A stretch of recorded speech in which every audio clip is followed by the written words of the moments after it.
One really cool thing we can do to objects is Metablobs.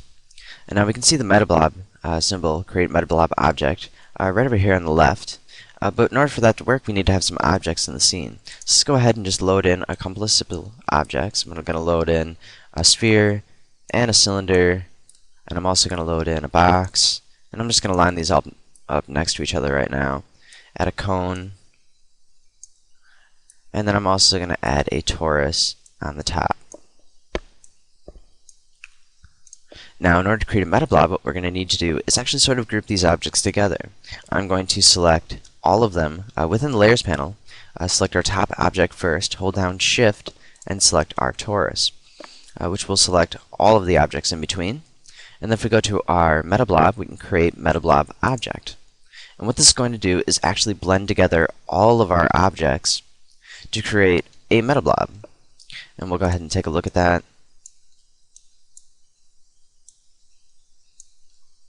In our scene here, we'll go ahead and zoom in just a little bit more. And we can see that we don't see a preview of our metablob actually in the scene, but if we take a look at the side preview over here, we can see that our objects are blended together. And I'm going to go ahead and raise up our sun just a little bit brighter, and we can actually see this object just a little bit better. We can see that all of our objects are nicely blending to each other. And if we go in and actually select individual objects, we can go in and adjust exactly the thickness of certain objects, and of course their envelope distance, and the intensity of the metablob. We can see that adjust the overall of our entire scene with all of our objects together. But what we can do is actually use this to build some pretty neat shapes. And of course this works negative as well.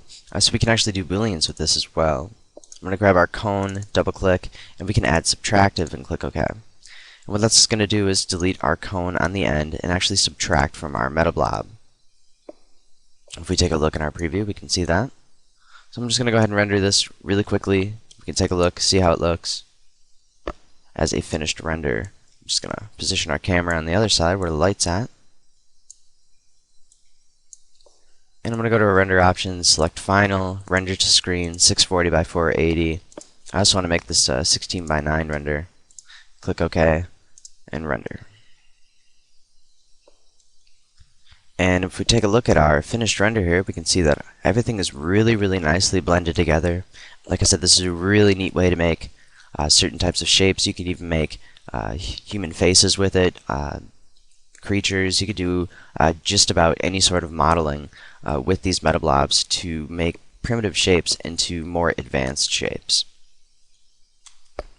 And if you need to edit anything at all, like I said, we can go ahead and actually double click on specific instances and specific parts of our metablob, certain objects, and we can adjust, of course, like I said, the intensity and the envelope distance, which is the easiest way to really see what that's doing is to actually take a look at it. I'm going to go ahead and render that again now that we've actually adjusted that distance.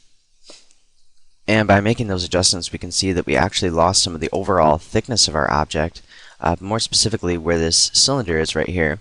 And that sort of just gave away because we turned down our distances between things, and of course how far apart they have to be to affect each other.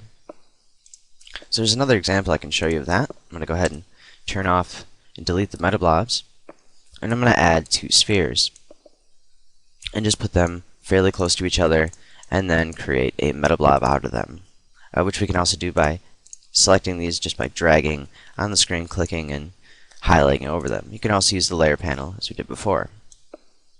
Let's go ahead and reposition our camera just a little so we can see it in this preview just a little bit better. What we can see is we have it nicely connecting in the center. But of course, as we adjust our envelope distance, we'll increase it just a little bit higher. We can see the overall effect is much more, and we have it blending together much closer.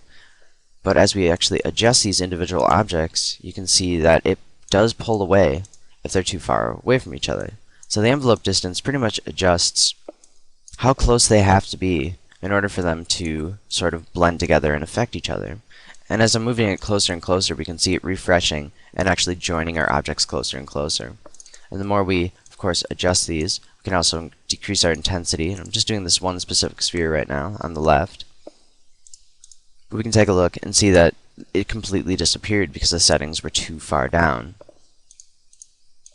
Now let's go ahead and actually move around the sphere a little, pull it back, closer to our other object, and we really can't even see it at this point. So they can be a little touchy of settings at some points. But the best thing to really do is sort of play around with it until, of course, you get it to exactly the way you want it. So Metablobs are a very cool tool in Vue.